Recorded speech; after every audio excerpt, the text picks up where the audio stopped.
આજથી રાજ્યમાં વરસાદનો નવો રાઉન્ડ શરૂ। એક સાથે 4 વરસાદી સિસ્ટમ સક્રિય થઈ।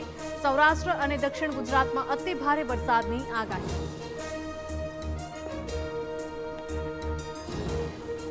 રાજધાની દિલ્હી એનસીઆરમાં વહેલી સવારથી ધોધમાર વરસાદ। અનેક વિસ્તારોમાં પાણી ભરાતા લોકોને હાલાકી। ગુરુગ્રામમાં પણ જળબંબાકારની સ્થિતિ।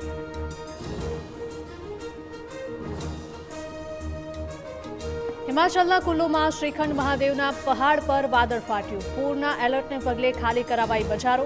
તંત્રએ જાહેર કર્યું હાઈ એલર્ટ।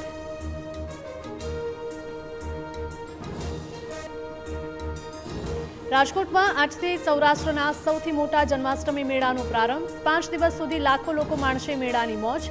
ભીડને નિયંત્રિત કરવા તંત્રનું ખાસ આયોજન।